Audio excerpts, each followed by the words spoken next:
Je m'appelle Tony, j'ai 39 ans et je suis sapeur-pompier plongeur à la zone de secours de Wallonie-Picard.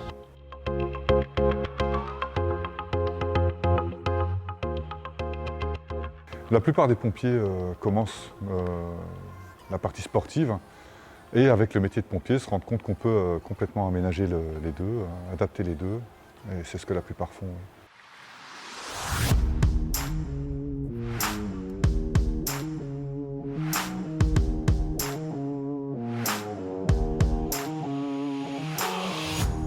Il faut tout d'abord être pompier, forcément. Par contre, il ne faut pas être spécialement plongeur à part entière, puisque l'école du feu propose une formation à partir de zéro jusqu'à l'obtention du Graal, le brevet de pompier plongeur des services d'urgence.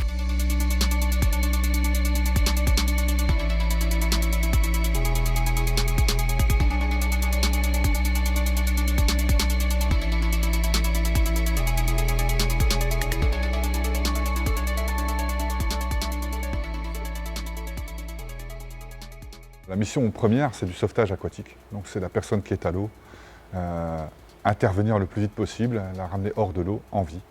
Ça c'est ce qu'on souhaite faire, ce pourquoi on s'entraîne le plus. Malheureusement, les conditions climatiques en Belgique font que le temps de survie d'une personne à l'eau est assez limité. Et malheureusement, on va régulièrement chercher des personnes décédées, donc qui sont des missions moins agréables, mais qui font partie des missions du pompier plongeur. Et à côté de ça, on a tout ce qui est véhicule à l'eau. Donc une voiture qui tombe à l'eau, un camion, un bus, etc. Qui se retrouve au fond de l'eau. Évidemment, juste un nageur ne peut pas aller chercher le véhicule. C'est là que les plongeurs interviennent.